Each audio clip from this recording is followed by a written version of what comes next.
the thought that I really want you all to know is really leadership starts with who you are. And if you don't know the value of who you are, don't expect anyone else to. Welcome to Onward Live, a live stream focused on encouraging you to create a life you love living now. Let's go beyond success to significance. Being clear on our why is crucial. It requires doing the inner work, finding ourselves, getting to know ourselves, embracing our inner child, shedding social conditioning, and letting go of perfect. We know obstacles make us stronger. We can dream big and take action. Believe you can, and you're halfway there. I invite you to tune in every week and engage with me and my inspiring guests. Invite your friends. Let's make time for what matters most in our lives. Let's move onward together. Thank you for joining us. So you can tell the time's changing. It's already dark outside, getting to be fall. I'm praying, I'm sure everyone is, for all the people that are in Florida going through the hurricane right now. Lots of stress on their minds, I'm sure. And I have a lot of friends down there and relatives too. So I hope everybody's okay. I'm excited to bring in my guest today, Pam Reyes, and we're going to even probably talk about a little bit about how we met, because we actually meet now like every other Monday and, hold each other accountable for getting stuff done, which is sometimes when you work alone or work by yourself as a coach, you're running your own business at home alone. It's kind of, you're like, well, who do I talk to? Who's on my team? Who can I work with? And Pam and I do that a lot. So let me bring Pam in. Hi, Pam. Hey, Emily, how are you? I'm awesome. So you are the founder of Living Out Loud Coaching and Consulting, and you're a high performance mental fitness coach. And you're a natural at engaging audiences, which is why, and I know that, and that's why I'm excited to have you here. You lead workshops, you present as a keynote speaker, you help companies cultivate engagement-based management at internal seminars, and you've got over 20 years of experience in leadership roles in corporate America. And so you are an expert at helping people see what they do best and then helping them create a vision for their personal and professional life or their team and their business so they can take it to the next level. And to me, that's all about like creating a life you love living, which is the topic of this show. It's like, figuring out what you do best and do that, and then delegate the other stuff to other people. And it makes life more an ease and flow, right? For sure. It's so interesting because we always have this no pain, no gain, right? Come on, Emily, you came from being in the service, and that what ends up happening is like, oh, come on, no pain, no gain. And that is bogus. That is a lie and a self-fulfilling prophecy that we can actually get so caught up in. Yeah. And one of the things that I love about when I was in corporate America, of course, I was bought right into that, and I was proving, pleasing, and performing my way to success in a multitude of organizations and in global roles. And it was stressful. It was hard until one of my HR business partners had helped us to build a bench strength in, the leadership in Latin America. And we took what was called, and this was like, okay, I'm dating myself, probably 18 years ago, Gallup Strength Finders. Mm-hmm. So I was like, okay, we take these things. It's like, let's focus on what we're really good at. Yeah. Because, when performance review comes around, what do they focus on? Your weaknesses, what you're not good at. So this was the first time that I was introduced to these strengths of what we do really well. And I was like, oh my gosh, this is like a no-brainer. Why aren't we doing this? Yeah. Why do we focus on what we're not good at? Because you and I both know what happens when we focus on something that we're not good at. We get that, we're gritting it out and strive, and then it has such an adverse effect on our self-confidence, self-esteem, and self-worth. Yeah. I mean, my dad was a good dad, don't get me wrong, but it kind of started that way when I was playing basketball. I was the leading scorer in Maryland, DC, and Virginia in high school, and I could have scored 40 points in a game. He'd be like, Good game. Now, you remember that time you went right, you could have gone left. And so I learned from a young age to please, to be a hyperachiever, to always be striving to do better, better, better, to always be pushing myself and to focus on to take for granted what I did well and focus on where I could improve. Yeah.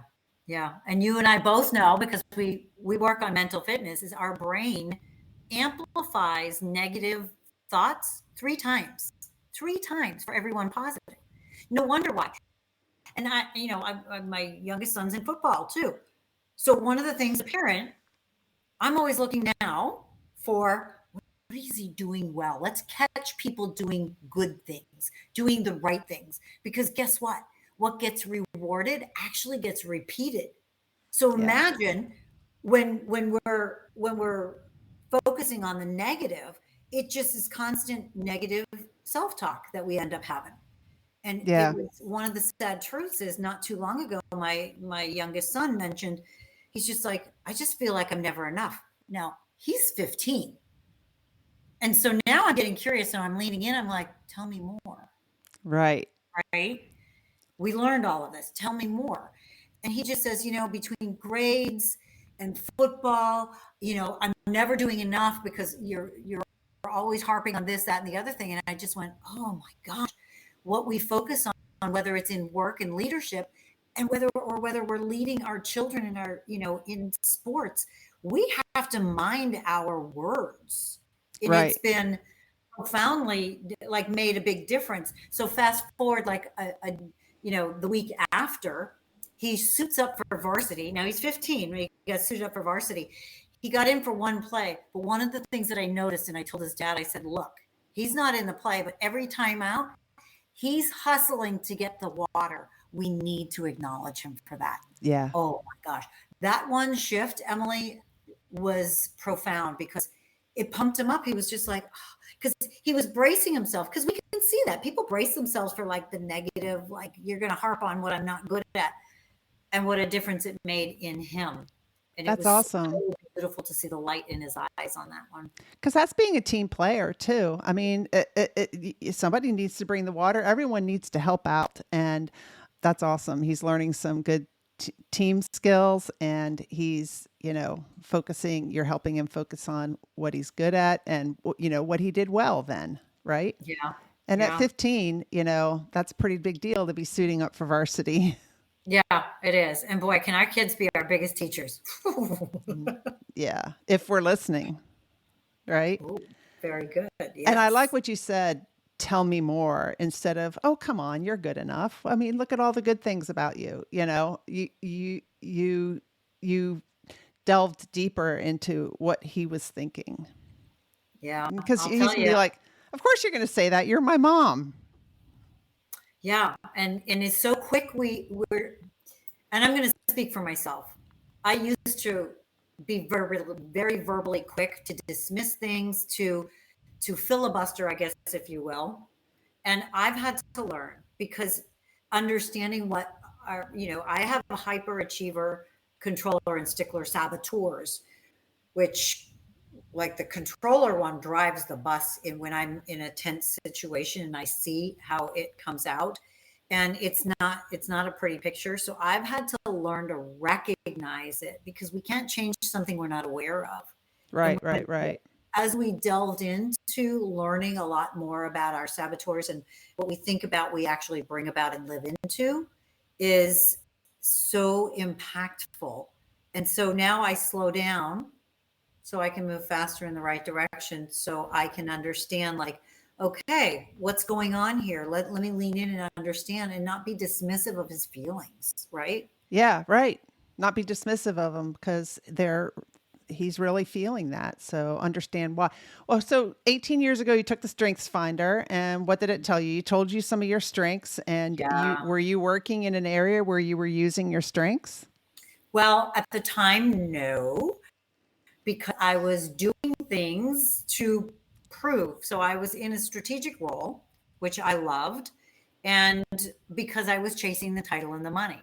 So what I recognized was, I took it because I did, for the title and the money, and I was responsible for rolling out a strategic alliance. Like, okay, we worked with Accenture, they have a service, we have a product, I was in high tech, putting them together and going out with a new service offering or a new offering. Well, what I didn't realize is the most of my day job would be project management, spreadsheets. Yeah. Oh, totally different from who I am. Because what happens is, and this is one of the things that I share with my organizations and teams, is just because you can do something doesn't mean you should be. Because Yeah. I could do it, and my hyperachiever was like, I'm going to do it really well. By the end of the day, Emily, it sucked the life out of me. I walked in the door and I was a raving maniac to my family because I was drained. I was tired of pretending that I was doing really Right. great. And That people you're were on like, top of it. oh, Pam, you're such a process queen. It was awesome. I was like, oh no, that is so not me. I have strategic, maximizer, communication. I mean, these other talents, which are like outwardly focused. I have big picture thinking and I get things done through other people, influencing. And I was stuck actually doing the spreadsheets on a day-to-day basis. I could do it, but it sucked the life out of me. And You and I haven't had this conversation before because it's so similar to my life. I was a contracting officer, right? How cool is it to negotiate contracts for airplanes for the Navy and the Marine Corps? But the attention to detail and the spreadsheets, it stressed me out. By the end of the day, I was completely worn out. And I didn't take that strengths finder. I didn't really realize it. I switched to another job that used more of that public speaking, outgoing, visionary, and I wasn't as stressed. So it's so it's so important to know ourselves and to know what we like and to focus on that. That's really a big part of creating a life you love living. For sure. And here's a little thing I'll mention though, is because our strengths is the way we naturally think, feel, and behave. So here's the thing. The more talented we are in an area, the more we take it for granted and we think it's no big deal. Like, for example, you are probably awesome with public speaking. I know that you can engage people, right? And people probably compliment you all the time. Emily, my gosh, you're great at speaking to people. You're a natural. And what's our first tendency is like, oh, that's no big deal. Right. Hello. If we are not valuing, how can we expect anyone else to value us if we don't know our own value? And this is one of the really great benefits of unleashing our greatest potential is some of these assessments. So what happens is that when we take these assessments, it's almost like, oh my gosh, they're reading my mail. You hated being a contractor. Yeah, Alice. Yeah. I did it too. Look at this and we go, you're reading my mail. This is how I now describe me. Because how do we know how to describe ourselves if it's the way we naturally think, feel, and behave? And the fact is that our personal power, because we've all had titles, right? That's positional power. But our personal power lies at the source of who we are. This is where self-awareness comes into play. The source of who we are. And when that happens, success is guaranteed. So now we're able to go, oh, you know what? Thanks. Hey, I really appreciate you tapping me for this strategic alliance project management role. But my strengths are greater used over here. I'm really honored, but I'm better used over here. So that way we can let go of what we're not good at. Yeah. Really step into our personal power, which absolutely gives us confidence with ease and flow, that we can start influencing and impact, making a greater impact with ease and flow, not all that stress. And like Alice is saying, she hated the contractor. It is stressful because when we're doing things that we are not really talented at, let it go. There's freedom in letting it go. There sure is. And, I struggled with that a little bit when I was starting my own business as a coach. I was not doing a very good job at keeping track of all my records. I was charging, I had different credit cards and, I wasn't, I told myself that keep track of all my books in a spreadsheet. And then by the end of the year, when it's tax time, I hadn't done it for the whole year. So finally, I invested in a bookkeeper. Oh my gosh, she saved my life. And, that's what she's really good at. And it took so much pressure off of me. Yeah. And then the other thing is my virtual assistant, Almas, I'm getting ready to leave her a LinkedIn review because she's just awesome. And the way I found her is I was thinking about getting a virtual assistant to take some of the admin stuff, and she messaged me on LinkedIn. Now, I usually don't like getting messages on LinkedIn that say, hey, Emily, do you need this? Or can I sell you that or whatever? But the way she messaged me, it was just the perfect timing. And it said, hey, Emily, I want your job. Well, at least the pieces of it that you don't like doing. Brilliant. I hired her the next day. Brilliant. We got on the phone and I hired her the next day. And she and her team have been working with me for about almost 2 years now. Oh, so cool. That's what I go when I work with leaders. I call it free the wizard. Yeah. Because when you get to do what you do best every day, operating in our strengths, 60 to 70% of our time those are high energy activities. Mm-hmm. Gives us energy, gives us joy. That's why we have ease and flow. And I work with leaders about that and they go, how can I do that? I have so much to do. And I said, now it's time to direct and delegate. Because there are some things that you're doing that other people can do. But then here's the thing that they do. I feel guilty. Oh, I said, no. Delegation is not a dump and run. What you're doing as a leader is now you're saying, here's my sweet spot. This is what I do best. These are some activities that need to get done, but I'm not the best person. Here's how you go and approach your team members. I have an opportunity I'd like for you to consider.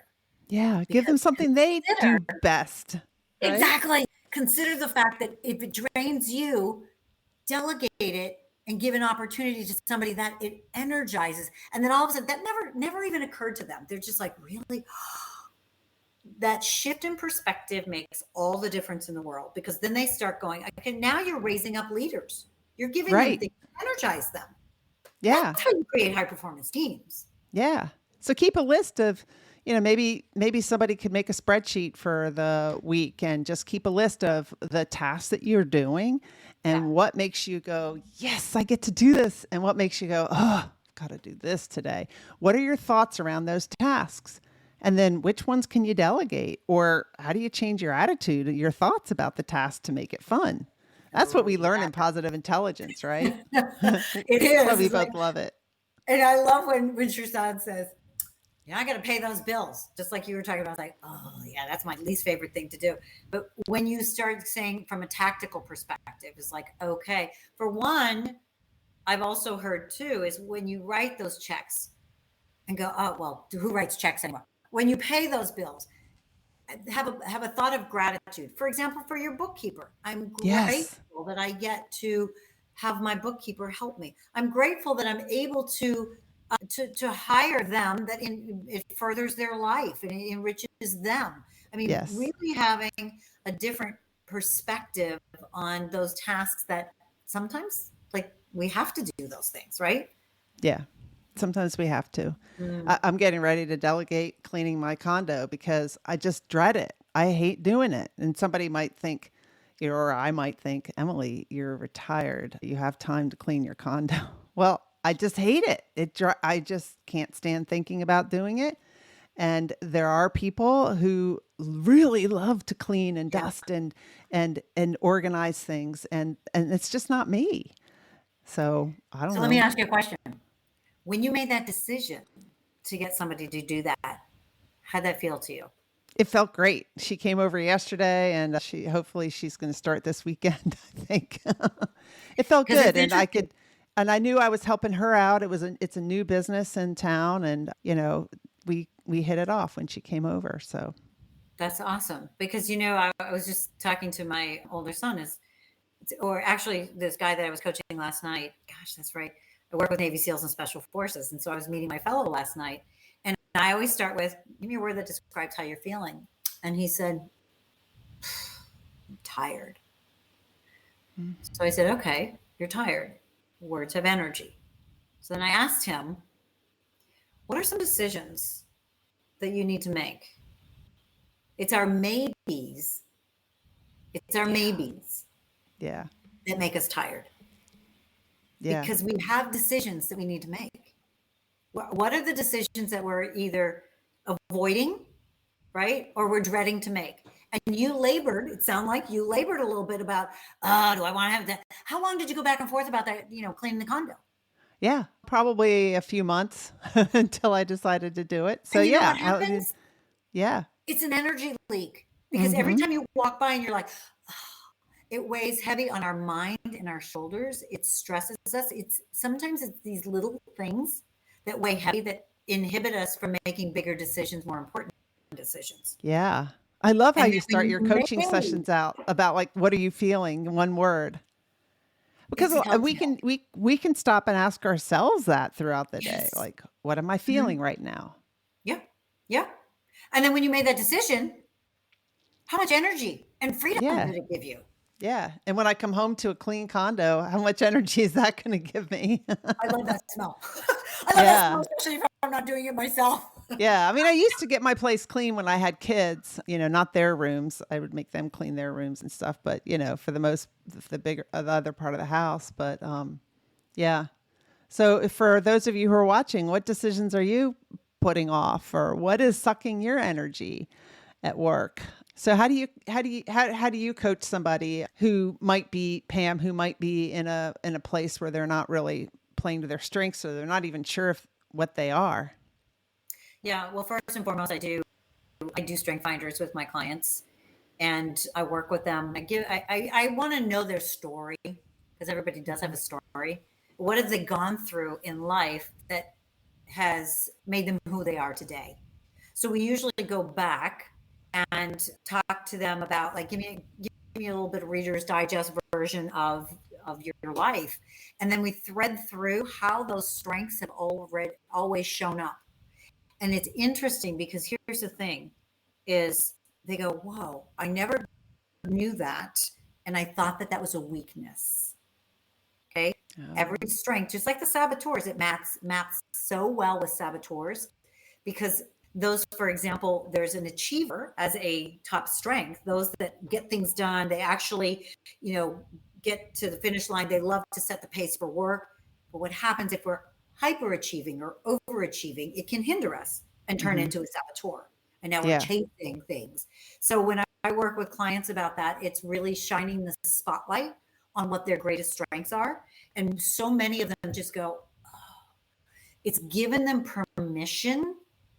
It's really mining for gold, because they don't, like I said, if it's something the way we naturally think, feel, and behave, we take it for granted. We don't even know. So we think just because we can do it and it's easy, society will have us believe that if it's easy, it's not valuable. That's so wrong. So wrong. And all of a sudden, their shoulders just sort of, start to relax, and they just sink into that. Wow. Okay. I can have permission to be who I am.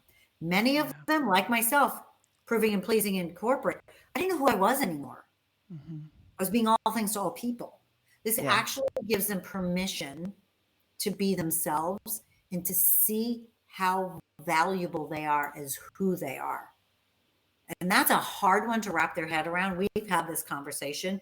It's not in the doing, it's in the being. Oh, I had this conversation last night with my former SEAL, and he's just like, what the hell are you talking about? What do you mean? Well, just tell me what to do. It's not doing, it's being. I don't know how to be. And I was like, neither did I. Yeah, neither did I. I mean, so when I'm getting ready to retire from working for the Navy, I'm thinking, I knew I wanted to be a coach. I'm like, what's my niche? What would I coach people on? Oh, I know. I'm going to coach people on how they can get more done in the day, because I'm really good at getting multitasking and getting a lot of stuff done. That's how I'm going to coach them. Oh, yeah. And I've changed so much. If you guys have been watching this show for 3 years, you've seen how I've changed. It's like now I focus on who I'm being, not how much I'm getting done, like who I'm being while I'm getting done. And because when you're focused on achieve, relationships suffer, your health suffers, everything suffers. Yeah. Yeah. So Emily, what was the turning point for you? How did you understand how did you transition? And it's a total transformation. Those of you listening, it's not an easy switch. It's actual transformation. How did you shift from the doing to the being? What was it for you? It was gradual. First, and you can tell me the same, you can answer the same question for me when I'm done answering. But first, it was thinking that once I retired, I was finally going to be more in control of my life because my job was making me busy. My boss was making me busy. And I wanted to slow down. So I knew that that was going to happen immediately when I retired. And when I retired, I was busier than ever. I didn't have a job. I didn't have a boss. I had to look at myself like, why am I so busy? Why can't I slow down? Why can't I get to the dishes in the sink clean because I feel like I'm too busy? I mean, why am I sitting at my desk when I could be out hiking?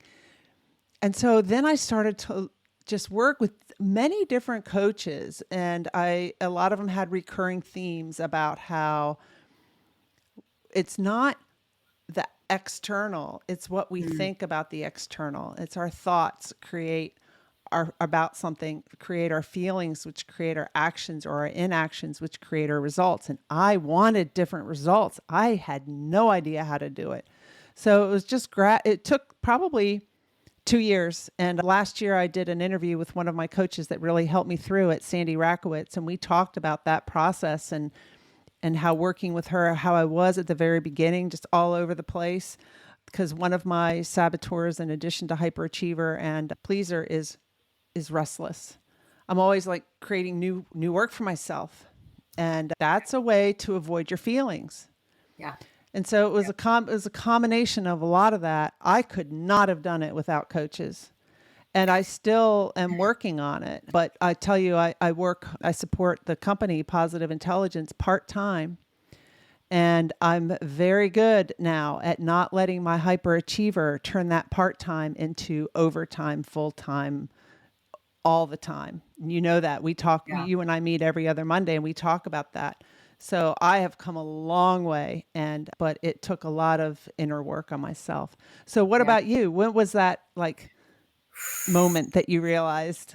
Okay, when I left corporate America, I had an identity crisis because my value and worth was tied to the title and the money I made.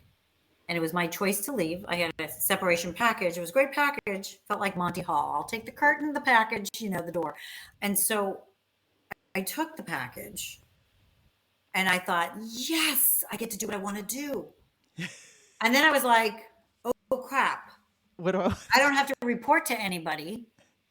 I was spinning around, totally spinning. And my value and worth was tied, because I have hyperachiever saboteur as well, is in the doing. Yeah. And this is one of the most profound things that I work with clients on is it's not, your value doesn't come from in the doing. This is where society has us believe the more we do, the more valuable we are. No. So I will tell you, I was a hot mess. Me too. Because I needed it. I also have restless, and I kept myself so busy that I was running away from doing introspection.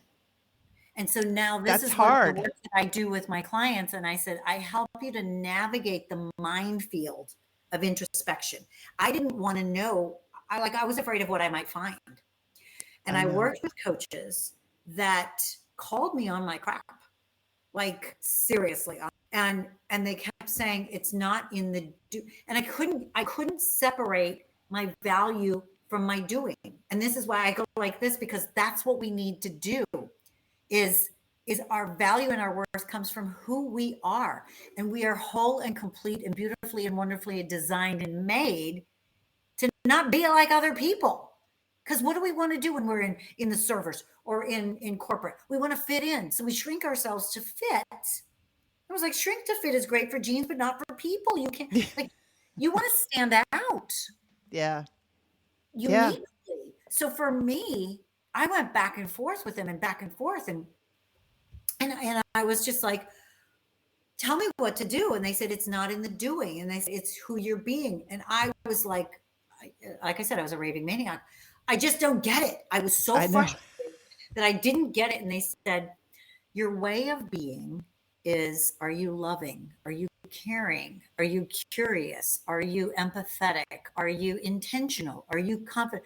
And I literally, words, we talk about this, words make all the difference in the world. So when we can understand a way of being comes from inside, how can I be confident? How can I be courageous? How can I be bold? What does that look like? Because it comes from a very different place than that strife and stride and proving and performing and really being exhaustive. Yeah. I, I, yep, I agree.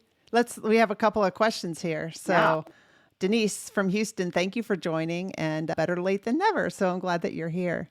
And Alice says, because we'd asked, is anyone having trouble with making a decision? She says, I can't make a decision about anything. I can't decide on when to retire. I can't even decide on a contractor to do work on my condo. As a result, I do nothing, which is so frustrating.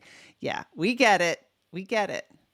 So, Alice, it What would you say? sounds like overwhelmed to me, because there's a difference. Stress is not bad, right? It's good to have some tension and stress, right? There's a bit of a tension. It's overwhelm where we literally feel like we're underwater and it paralyzes us. So it sounds like, Alice, you're going like, I have so much to do that I can't do one thing.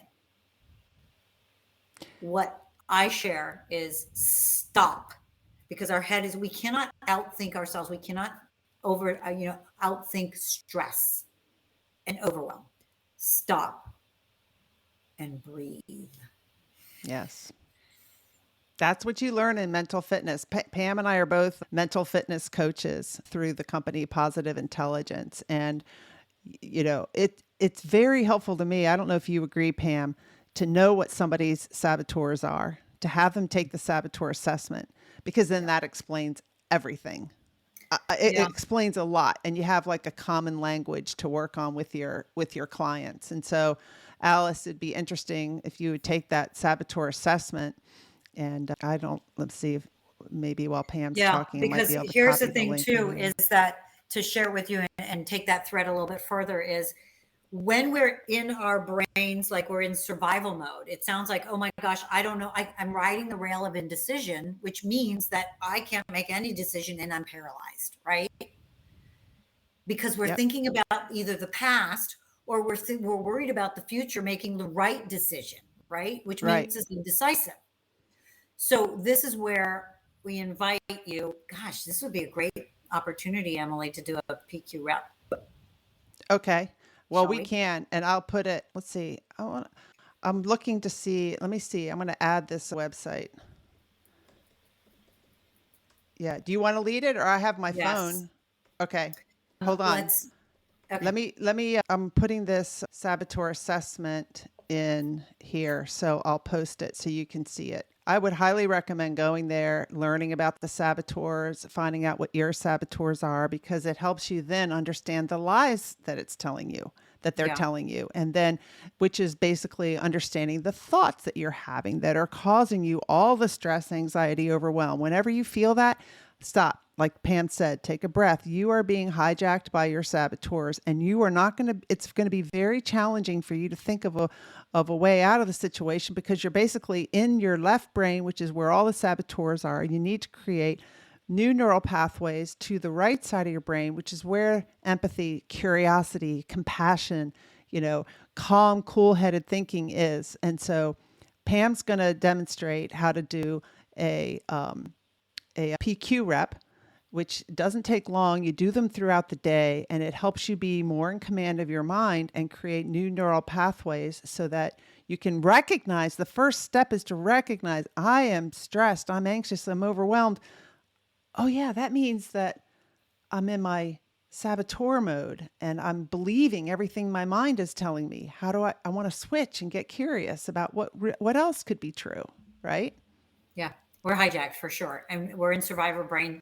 We cannot make good decisions there. Mm-mm. So I'm going to invite you, and I'm going to do the same thing, to close your eyes.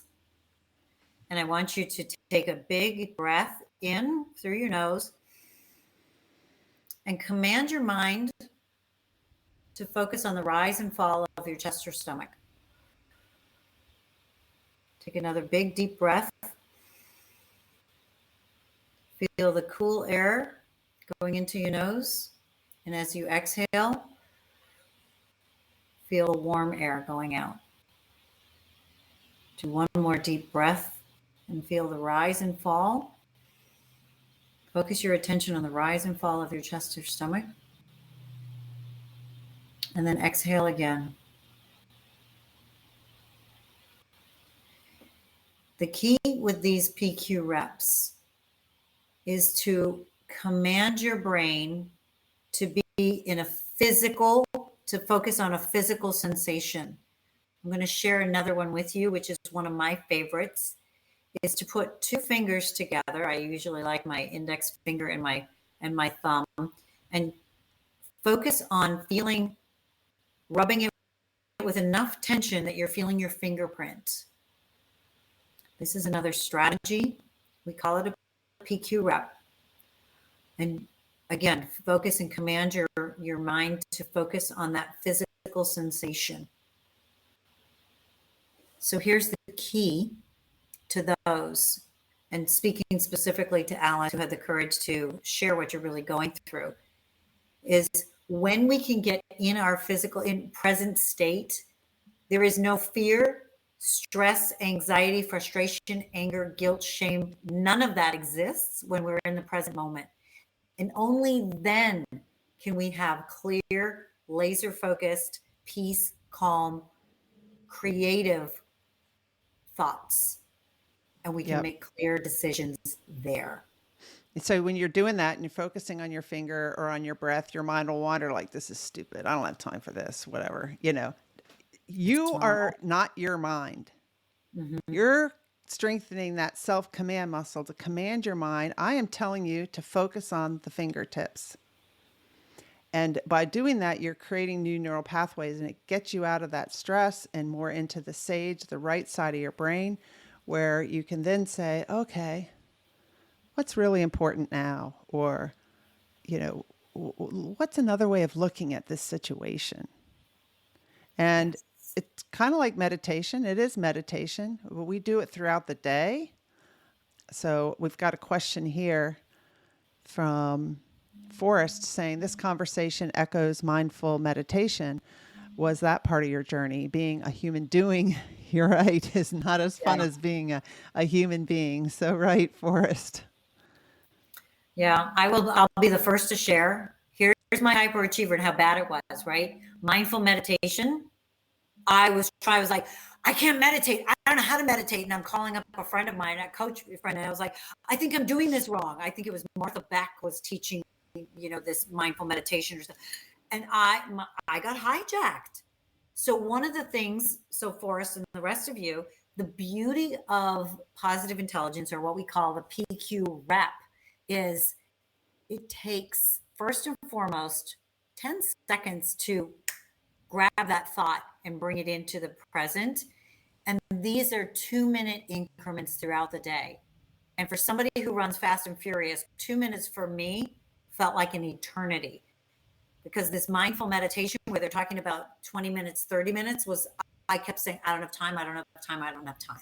Again, that's a lie. Right. In 2 minutes, and like Emily said, your mind is going to wander, and that's okay. It's noticing it and bringing it back, noticing it with blameless discernment. So those 2-minute practices throughout the day are less than 3% of the time. But what the other thing is that it will energize you. Mm-hmm. Because here's the thing, that the lie that everybody thinks, right? I don't have time. We all only have 24 hours in our day. It's not a matter of time management. It's managing your energy. This is where the power of your personal power, when you're operating your strengths, when you're in sage with the PQ, being able to get mindful in your present moment, that's managing your energy. It's going to energize you, and that's when you experience ease and flow.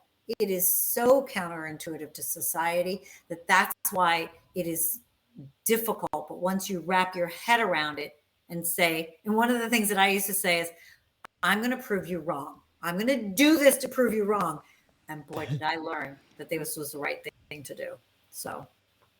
Yeah. Yeah. I mean, I remember I had a coach that said, Emily, if you could start off with a meditation every day, start your morning, could you do that? And my hyperachiever's like, yeah, I can do that.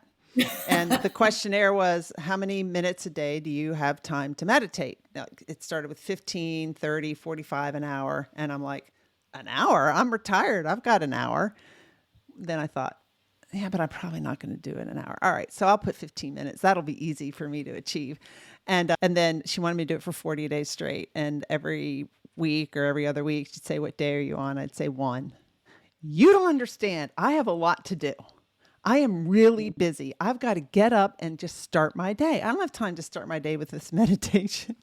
And I finally did it. And I do find doing these PQ reps, I mean, sometimes a 2-minute PQ rep is like, enables you to handle 2 pounds of stress if you look at it as like weights, because this is like mental fitness, right? So sometimes I will start my day off with a longer one, a 15-pound one, charge up my battery, give me some energy to start the day with. But yeah, I didn't have the words for it because I hadn't, encountered positive intelligence yet, but it was my restless is like, you don't have time to sit here. You've got stuff to do. What about all these other opportunities you're missing out on? Yeah. And that's the reason I couldn't even get the dishes done, because you've got all these other opportunities that you could do. You've got to do this and that, and you've got to eat and then put the dish in the sink and then go do this. It was just, I was a mess. Oh yeah. We all buy into that lie for sure. But one of the things I want to address though, because the meditation and sitting there and going, forget it, restless too. Meditation looks different for everyone. Yeah. For me, I walk and talk. I do beach walks with clients, being out in nature. So I think that meditation looks different and is a different flavor for everyone. Mm-hmm. And so I think the traditional meditation, people go, oh yeah, I don't have time. I don't have a meditation room or whatever. It's different for people. Like if you're on your cycle and you're in the zone, it's like, again, managing your energy. And if you can do that, I also do a 15-minute rep or a 12-minute rep or whatever to charge my battery in the morning. If I know I have a pretty busy day, if you will, or a full day. But what happens is that when we fill ourselves up with self-care, meditation, whatever that looks like for us, we can bring that energy into the rest of our day in such a way that we are extremely productive in a very short period of time. Yeah. You don't have to multitask and do all this, stuff to accomplish. You can accomplish in ease and flow. I would have never believed it. I know, me neither.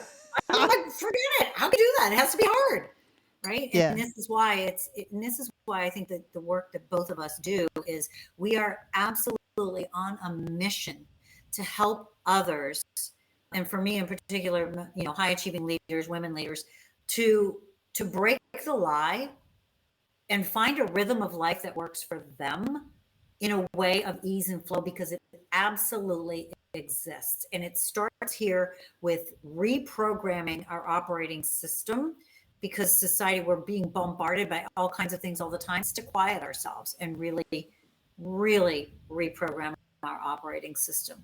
Yeah.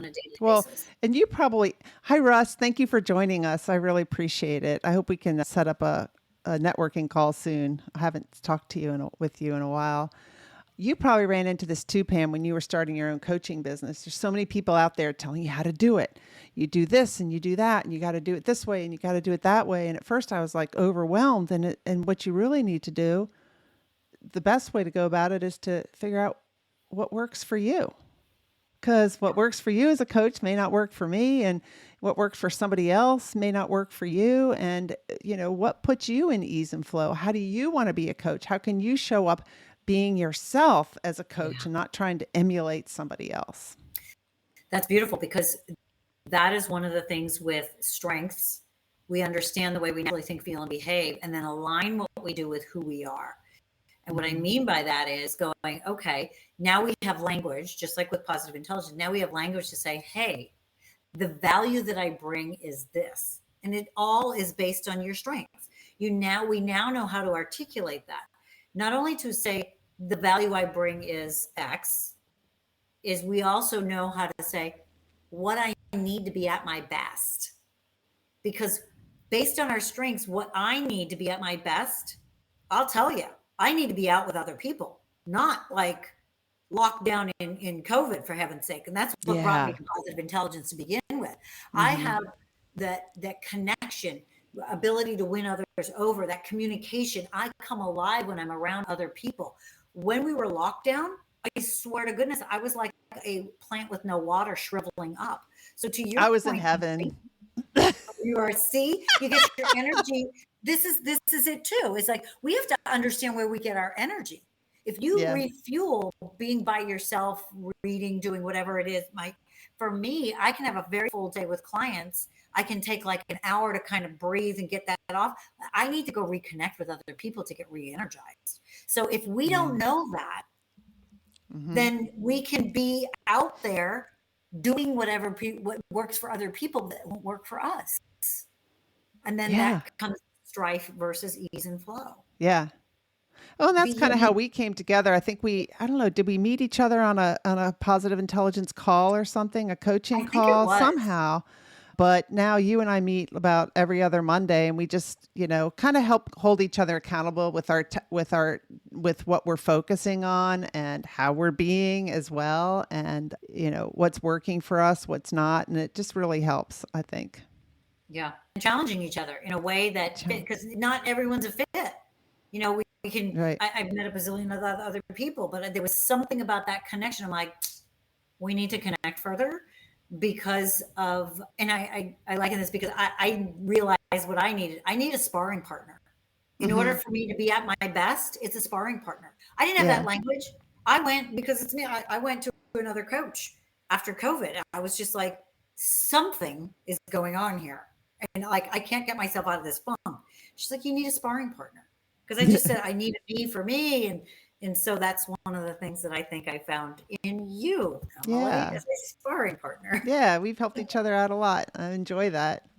So tell us a little bit as we're going to be wrapping it up in a minute. And so if you're watching, thank you for watching tonight. And if you have a question for Pam, please post it and we'll make sure she answers it before we end. But I'm just wondering a little bit, can you tell us about, your ideal client? And I'm going to put up here your website.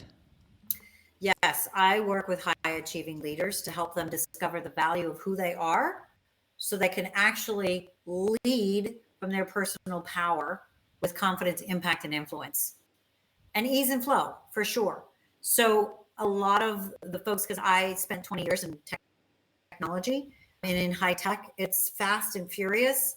And we get caught up in a lot of that performance perspective and lose sight of actually who we are. So working with those leaders who feel frustrated, constant, like relentless negative self-talk, feeling not enough, like I'm not doing enough, I can always be doing more. It's really working to be mindful of, let's slow down, be self-aware so we can move faster in the right direction. And then being able to build those high performance teams. A lot of the times it's interesting because it's the leader that sets the tone for the organization. And if we're operating out of our strengths, it can create and does create a toxic environment for our team inadvertently. Yeah. If So we're if they're not walking on operating in our eggshells, strengths. yeah. Mm-hmm. Yeah.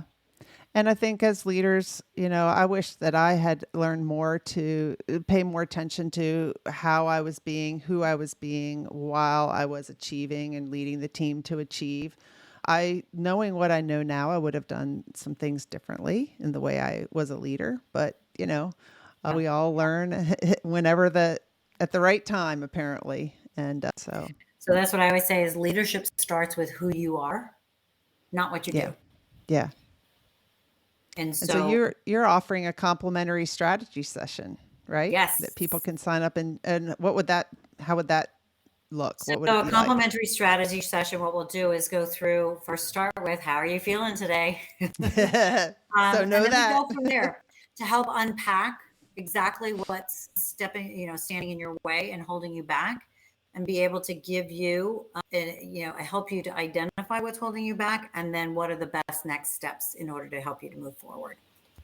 Yeah, it sounds like that'd be good for Alice. And because she posted, you could help her with some of her decisions she's got to make on retirement and hiring a contractor to work on her condo and how to work through that. Alice, I hope you take the saboteur assessment. I think that will really help you better understand what are the thoughts that are holding you back about these situations, and they're keeping you feeling stuck. That's not a fun feeling, but know that you can get out of it.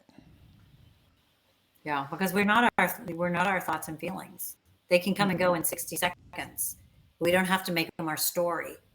But if we don't understand that, and this is part of the strategy session, we're going to be able to break through and go, okay, or break free of that and intercept that quickly.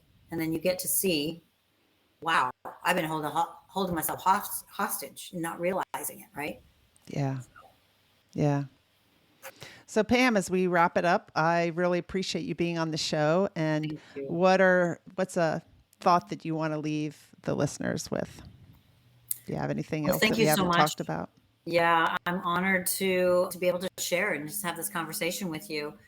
The thought that I really want you all to know is really leadership starts with who you are. And if you don't know the value of who you are, don't expect anyone else to. That's a hard truth. Yeah. That's a good one. Thank you, Pam. Thanks for being on the Onward podcast. I really appreciate it. There's only a few more left. I get kind of sentimental when I think about it, but I'm taking a break, and I don't know if it's a permanent break or not, but, I want to spend more time out in nature, hiking, things like that. And I've got some other plans too that we can talk about at our next Monday session. Yeah. And that just came up for me, and I want to share this with you now. If you want to be out in nature, what my thought is that the podcast can go with you. That's true. It doesn't have to be the studio. That's true. I'm just saying. You're right. I did. Yeah, it could. I did go out once and into nature, and I interviewed some tree sitters, which basically for over 700 days in Southern Virginia, we had these people sitting in trees. They were protecting the trees from being cut down for a pipeline. Wow. So they had platforms in the trees. People would send them food up. I mean, they came down and switched places, but you never knew when they would. And so I interviewed them about why they were sitting in trees for so long. And this is when my topic was more on facing adversity, moving forward, discovering yourselves along the way. I really wanted to understand that. So yeah, I remember sitting outside in the woods, looking at those trees and interviewing. They didn't tell me their correct name, but or their real name, because I don't think their real name was Dusty Pine Sap, but that's who I interviewed. So good, Alice. Alice says that she's going to take the saboteur assessment. Awesome. I'm glad it'll really help you understand yourself even more. I love it. And then perhaps read Shahzad's book, Positive Intelligence. Yeah. Got it right here. Oh, there you go. Thank you guys for watching. I really, I don't know if you noticed, may have. I really haven't been on LinkedIn much, and I haven't been on Facebook that much either. The past few weekends, I've been out hiking, camping. This past weekend, I went on an event where we really learned about, wilderness survival, which was awesome. We learned, I learned a lot more about what I should be carrying in my backpack when I go camping by myself and when I go hiking by myself. We learned how to make, I already knew, but how to make the water that's coming out of the streams, how you can drink it, how to, make a fire without matches. We also learned self-defense. It was such an awesome event. And I did that through this group called Explorer Chicks. So it was all women, and it was really great. We did a lot of hard hikes too. So that was a lot of fun. And so I hope that you're creating a life that you love living. I hope you're doing more and more of what you love throughout the day, because it just makes life so much more enjoyable. Thank you for watching, and we've got a few more shows. November 2nd is the last show, and I hope you can join me then. And until then, I'll see you next Wednesday. And I'm going to play my close. Onward Live is sponsored by Emily Harmon Coaching and Consulting. Visit my website, emilyharmon.com, to learn more about me and my coaching programs. I'd love to help you create a life you love living. Remember, every adversity is our own personal university. Sometimes the lessons are difficult, and we must learn from our experiences. Vulnerability is your superpower. You are lovable and worthy. And we discuss these topics and more because professional is personal. Thank you for joining us and engaging with me and my guest. I look forward